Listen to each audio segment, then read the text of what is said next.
Hello friends. अभी आपने देखा कि मध्य प्रदेश में राज्यसभा चुनाव के लिए कांग्रेस उम्मीदवार मीनाक्षी नटराजन का नामांकन रद्द कर दिया गया है। ऐसी स्थिति में बीजेपी ने मीनाक्षी नटराजन के ऊपर यह आरोप लगाया था कि उन्होंने अपने नामांकन पत्र मतलब फॉर्म 26 में न्यायालय के एक मामले का उल्लेख नहीं किया था।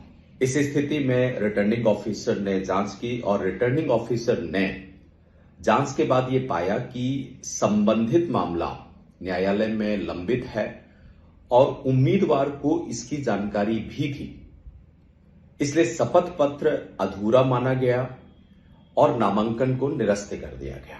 हालांकि कांग्रेस ने इस निर्णय को एक प्रकार से सीट चोरी करने का आरोप लगाया बीजेपी पर, जबकि बीजेपी ने इसे एक सत्य की जीत बताया। तो ऐसी स्थिति में कुछ मुद्दों पर विचार करना बनता है जिनके बारे में हमें चर्चा करनी चाहिए। तो पहली बात तो यह आती है कि राज्यसभा का निर्वाचन किस तरीके से होता है।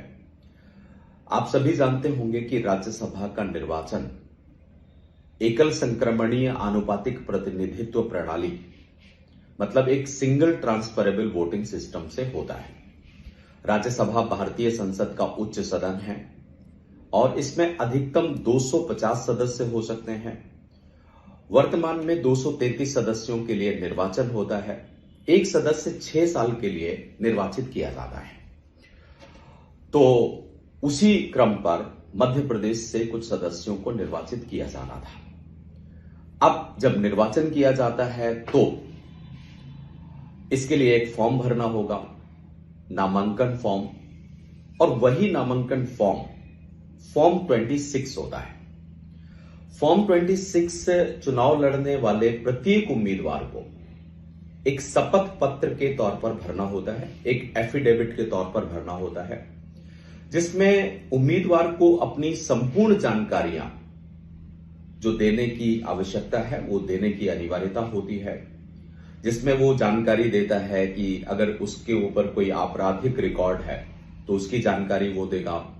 अपनी संपत्ति और देनदारियों के बारे में भी वो जानकारी देता है, अपनी शैक्षणिक योग्यता के बारे में बताता है, और अगर अन्य कोई कानूनी प्रावधान है जिनका बताया जाना आवश्यक होता है तो उसकी जानकारी वो देता है। और यदि कोई महत्वपूर्ण जानकारी छिपाई जाती है जानबूझकर तो नामांकन को रद्द किया जा सकता है। अब ये सारी स्थितियां फॉर्म 26 के माध्यम से जो की जाती हैं वो मतदाता को अवेयर करने के दृष्टिकोण से की जाती हैं, ताकि मतदाता जिस उम्मीदवार को मतदान कर रहा है वो उसके बारे में जानता रहे। मतलब सारा मामला जानकारी के अधिकार का है, राइट टू नो का है। आप देखिए कि सर्वोच्च न्यायालय ने भी राइट टू नो को बहुत तरजीह प्रदान की है। चुनावी पारदर्शिता के लिए सर्वोच्च न्यायालय के द्वारा अनेक निर्णय दिए गए जो पारदर्शिता को बढ़ाते हैं और मतदाताओं के राइट टू नो को मजबूत करते हैं। ऐसे मुकदमों में बहुत सारे बहुत प्रतिष्ठित हुए हैं, बहुत परीक्षा के दृष्टिकोण से भी महत्वपूर्ण है, जैसे association for democratic reforms versus Union of India का एक केस था वर्ष 2002 का। इसमें सुप्रीम कोर्ट ने उम्मीदवारों के लिए अपनी आपराधिक, वित्तीय और शैक्षणिक विवरण का खुलासा करने के लिए अनिवार्य किया था। इससे मतदाताओं के लिए पारदर्शिता में वृद्धि हुई। आगे चलकर के वर्ष 2013 में एक मुकदमा आया PUCL versus Union of India का, मतलब People Union for Civil Liberties बनाम भारत संघ का केस था। इसके माध्यम से ईवीएम में एक और बटन शामिल किया गया जिसको नोटा कहा गया। नोटा का मतलब यह हुआ कि जितने उम्मीदवार चुनाव लड़ रहे हैं उनमें से मतदाता को कोई भी पसंद नहीं है। ऐसी स्थिति में वो नोटा पर अपना बटन दबा सकता है, नोटा के विकल्प को वो चुन सकता है।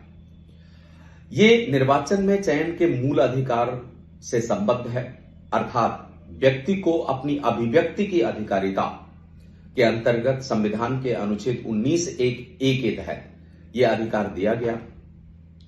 मतदाता को उम्मीदवार के बारे में पूरी जानकारी प्राप्त करने का एक मौलिक अधिकार इस कानून के माध्यम से या सर्वोच्च न्यायालय के इस निर्णय के माध्यम से दिया गया। तो पीयूसीएल का मामला इन्हीं सभी सिद्धांतों से जुड़ा हुआ है कि मतदाता और निर्वाचक मंडल को उम्मीदवार की संपूर्ण जानकारी प्राप्त होनी चाहिए।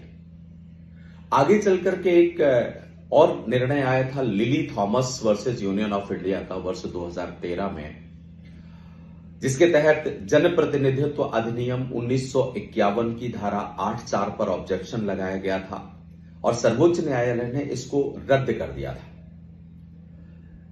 इस धारा में दोष सिद्ध विधायकों और सांसदों को तत्काल अयोग्य सुनिश्चित किया गया था लिली थॉमस के केस में।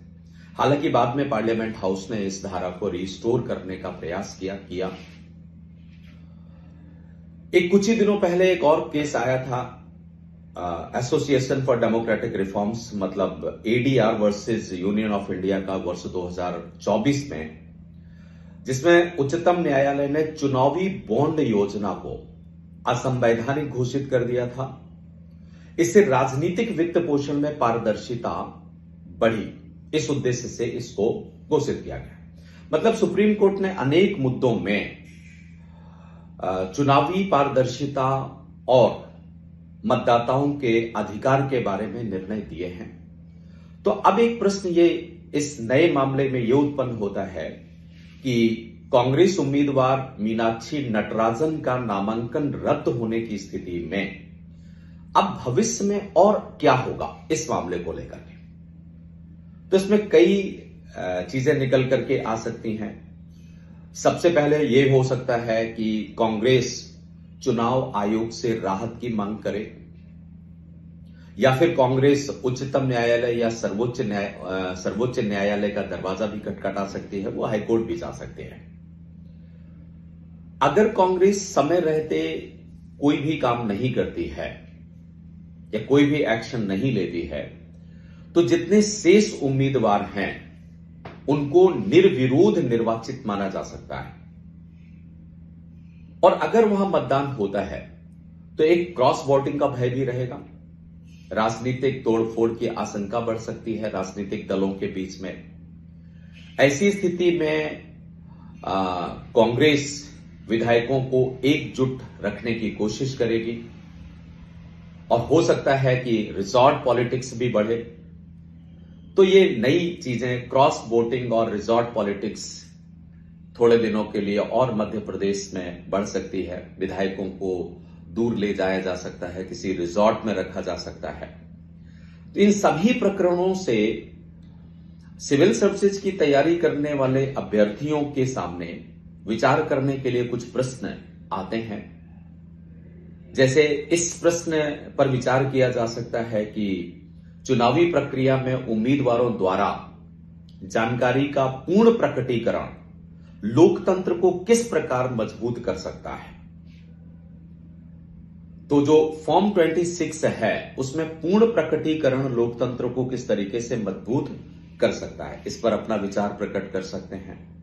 या एक और सवाल बन सकता है कि विगत कुछ वर्षों से भारतीय राजनीति में रिजॉर्ट पॉलिटिक्स या क्रॉस वोटिंग के बढ़ते चलन के कारणों से क्या क्या प्रभाव बढ़ रहे हैं, उन सब का विश्लेषण करने का प्रावधान भी सोचने में आता है। मतलब यहां पर भी आप विचार कर सकते हैं।